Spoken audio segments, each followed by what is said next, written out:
All right, Tom, I thought we would start with the announcement today. Maybe didn't get a whole lot of coverage, but it bears mentioning. We know the situation in emergency rooms is getting worse, and we hear the numbers consistently now being well above what they should be for this time of the year. So today, our health minister, Christian Dubé, announced something called a crisis cell to deal with this. What does that mean, and does this make any kind of a meaningful difference? Well, it's a smart political move because there's nothing new. There's nothing that's happened since the October 3rd election, because it's still October. That's completely new. But it's a little bit like they absolutely knew that they were going to have to shut down the tunnel, and they absolutely knew that the REM wasn't going to be ready on time, and they absolutely knew that there was a crisis in the emergency departments. But in terms of political communication, very good move, shows some action on the part of the government, which is all that people are asking for. So it's actually something that's going to help the CAC a little bit. It's going to help Christian Dubé. The idea is to bring together the head of the various agencies with, the CIS and the CIUS. I mean, everybody who works in the field will know what that is, essentially the regional health boards. So they're going to bring them together. They're going to try to make sure that they've got the smartest people around the table. Hey, you can't make this stuff up out of thin air. One, we've got a shortage of personnel. Two, we had the brilliant idea to shut down the expansion of Dawson, where we could have been training some of that personnel. And three, with the shutdown of the tunnel, you can ask, this is a remark that was made to me by a doctor, you know what, our biggest problem right now is Valerie Plante, because nobody was thinking about how all the people who work in our hospital who live on the South Shore are supposed to make it into our hospital once this thing shuts down. Well, that's a pretty grim outlook, Tom. So let's talk then about the tunnel. And I heard you on this morning talking potentially about a bridge. We've heard from people that apparently the waterway there is too narrow for a bridge. It would have to be too steep. So what do we do here? We heard the Transport Minister, Geneviève Guilbeault, suggest, look, we'll kind of play it as it lays. We'll see what it turns out in a week or maybe 10 days from now, and then decide what to do next, which might be carpooling. Does that make sense to you? Well, play it where it lays is a rule of golf that makes a lot of sense. But it doesn't really apply when you've had 5 years of meetings with every single civil servant you could come up with. And this is all that they can say. This thing is not going to be shut down for 3 years. It's going to be shut down for another 5 years. And whether or not a bridge could have been another option, I guess that shoots down my consulting career as an engineer. Apparently, yeah. But a little bit more seriously, it just shows that there has been no planning around this thing. When you go to your question about carpooling, okay, so you would make it, you would not be allowed to be a person alone in their car. That makes total sense. I mean, you have to reduce the number of cars. But during those 5 years of planning, they would have had to come up with a place to park where you could meet people from your sector. Okay, I'm heading towards this part of Montreal. I work in Centertown. I work here. I work at that hospital. You could meet people. You could form up groups. They would have an app. Maybe they could get the clever people who put together the Arrive Can app, and they could make an app for them. I mean, this is the type of thing that would have required some planning. You can build an app in a few months where you can, the Tinder of carpooling, fine. But they've done nothing. And that's the real problem here, isn't it? There's absolutely nothing that's been prepared. So maybe you do have a career as an urban planner in your future then, because that was a good idea about the parking. So much potential. I agree. So much untapped potential, really. What else can you do, Tom? No, but in terms of doctors being able to come, they're going to be on their own. We heard from shift workers who were saying, I have to travel by myself because of the hours I work. Now, I know they're saying, just have it during rush hour, but nonetheless, it's just not going to be feasible for a huge proportion of the population. Oh, it's going to be an absolute disaster. And I'm not being a pessimist, and I'm not just saying that to have fun to beat up on the government. It's going to be an absolute, unmitigated, never-before-seen disaster. And it's a disaster not just for the families and the workers and the places where they work. We just talked about the hospital milieu, but multiply that by 1,000. It's going to be a disaster generally for the city of Montreal and everything that matters. And this is, of course, squarely on the shoulders of François Legault's government, but they were brilliant. They got their way. Nobody leaked this thing. They made their way through the campaign, got a solid majority, and I guess they're just going to keep their fingers crossed and be on bended knee between now and the next election, hoping that they can somehow get this thing finished, which I'm betting they won't. Yeah. Okay, let's move on to talk about the story developing in Quebec City. This is the one where Mary-Claude Nichols, the Liberal MNA, has decided Right. I didn't get what I wanted. I'm walking away. Yes. And a lot of people Yes. are looking at Dominic Anglade and saying, okay, here's another strike against her. What do you think? Yeah. What a great summary. I mean, it's exactly that. So Mary-Claude Nichols, experienced person, a lawyer from what I'm told, this was going to be her third mandate. She absolutely wanted the job of Deputy Speaker of the National Assembly, what they call vice-president. So there was somebody else that Dominic Anglade had tapped.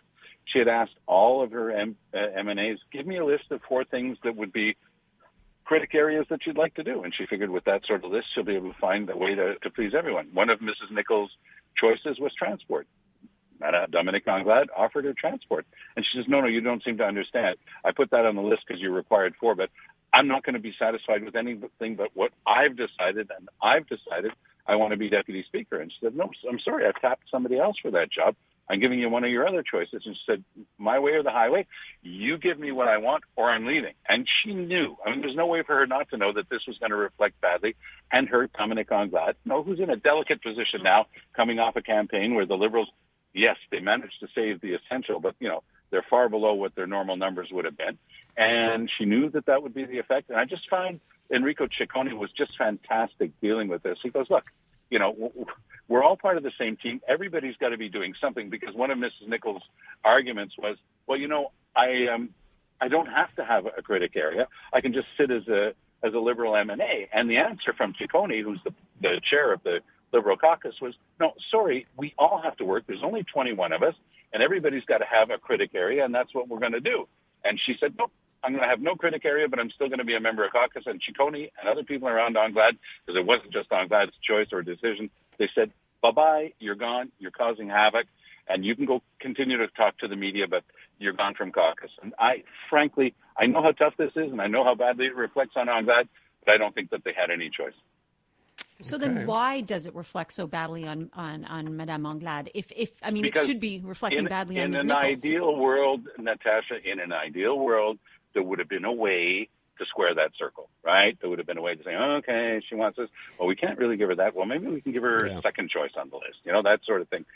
Sweeten the, they went so far as to offer her to be vice-president of one of the parliamentary commissions, because a lot of this also, I'm not saying that this was the person's motive, but a lot of this has to do with the extra salaries you get. You get a bump up in salary every time you get an extra attribution. So if you're the deputy chair of a parliamentary committee, you get so much more money per year, that sort of idea.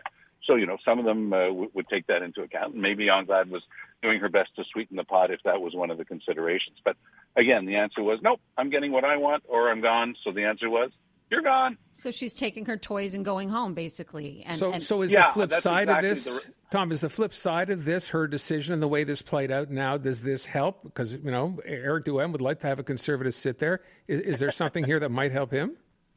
I don't see Nichols ever going over to Duhem. No, she, and by the way, it's so funny how these things work out. He did something incredibly clever last time around, getting Claire Sanson. But Sanson turned out to be a rather unique character. Some of her public declarations were passing strange. And so anybody who would become that person for Eric Duhem would have to bear the burden of that history and become, that person would always be tagged as the new Claire Sanson. I don't think that anybody wants that role in this movie. Does Dominic Anglade recover from this fairly quickly? Tom, she's going to wear this for a while. Well, here's what's going to happen. You're going to finally start, because I remember criticizing, we talked about it, there was this one article in the Canadian press, one of the journalists said, I talked to a whole bunch of people, and they're all saying bad things about Dominic Anglade. Really, none of them will go on the record. And I also found out, because I talked to other people, said, I talked to that journalist. I said nice things about Anglade, but amazingly, it didn't make it into her article. But what you're going to start seeing now is people going on the record. There will be people starting to go on the record, taking pot shots at Anglade, and then you'll get to ask one question. By the way, you've just taken a shot at the party leader.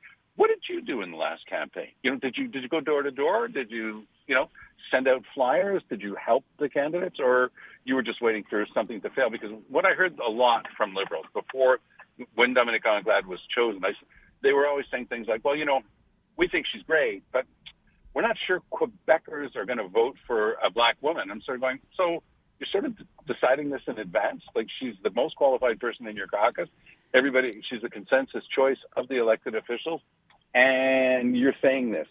So maybe that's something that you think, and not that you're making some unidentified Quebecer make it their personal prejudice. You know? Tom, we're out of time, but I just want to ask, post-election, we knew there would be a leadership review. That has not yet happened. No, she's got a year. It'll probably be November-ish next year. Which means one thing. She's going to have a really important session coming up. So if she can shine, if the team that she's just put together, and she's got some really good elements in her team.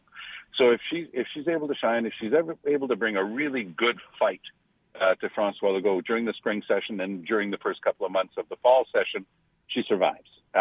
If these obscure people who work in the shadows, who have been talking against her since before she became leader, because I actually stumbled upon 3 of them who were meeting to find out if they couldn't find somebody to run against her, and they eventually found the mayor of Drummondville, who, like every other leader the Liberals have ever had, happened to be white and a man.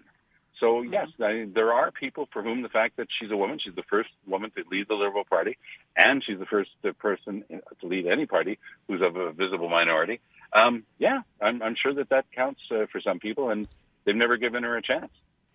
Tom Mulcair, back tomorrow morning with Andrew Carter at about 7:40. Thank you, Tom.